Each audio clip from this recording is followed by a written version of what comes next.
Welcome to Youth Crew World. Also during April, we've been prepping to put 40 people in the field on about 15 different projects. And we do that all out of this room that's a little chaotic, because that's how it works. So we have like medical supplies that we're gathering, resource books.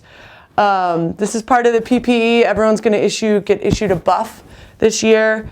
We have bear-proof coolers. We have bear-proof food boxes. We have boxes of PPE.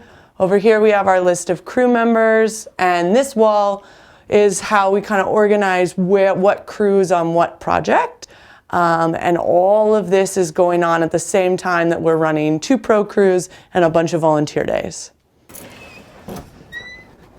And this is Youth Crew Land. So you can see we have a rig up and a de-rig list. All of this is food, medical supplies, a bunch of PPE.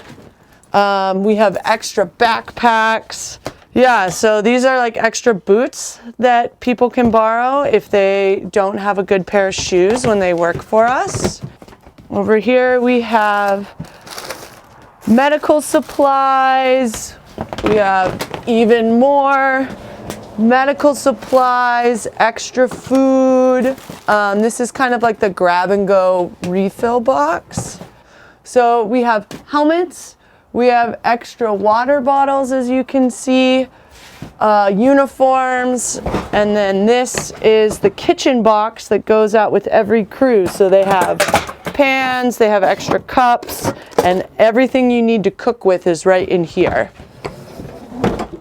So we don't want gear to be a barrier to our high school crew program, so we have extra backpacks that we lend out, extra sleeping pads and tents as well, because we don't want gear to be a barrier to the program. These are special rock tools that they'll be using. And then we have a stove, and we are making this look better.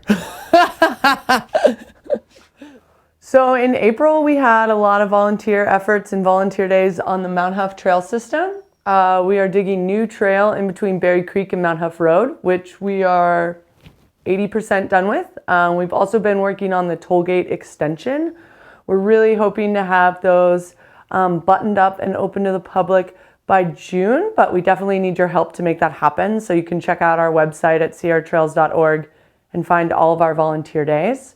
Another project we've been working on is starting to lay out all the crew work for the high school crews. So with the Mount Huff Ranger District, we were measuring for a bunch of culverts around Bucks Lake. We're putting new pin flag into the Beckworth Peak Trail, and all those projects will start June 14th when the 5 high school trail crews start.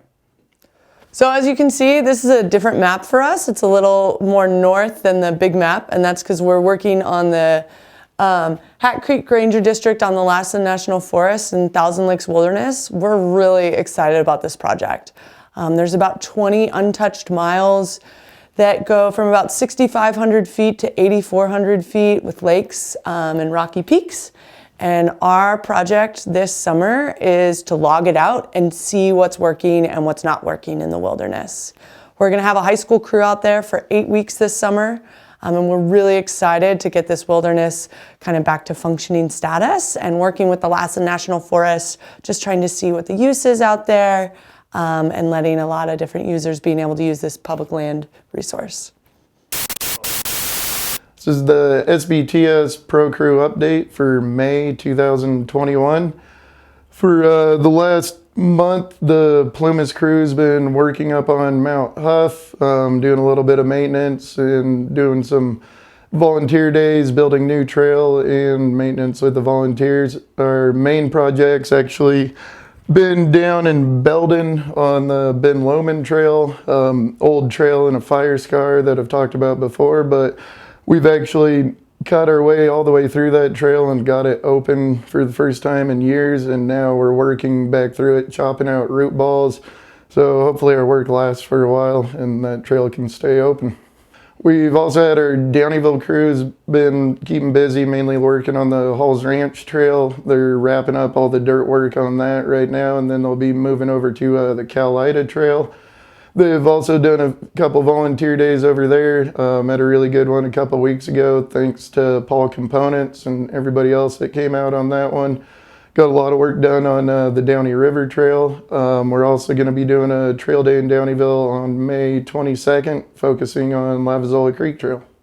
So for the rest of May, the Plumas crew's got one more week left on the Ben Lomond Trail to finish that, and then we will be moving to the elementary school in Portola, where we're going to be building a 1.3 mile loop that's a learning landscape project in partnership with the Forest Service and the Feather River Land Trust.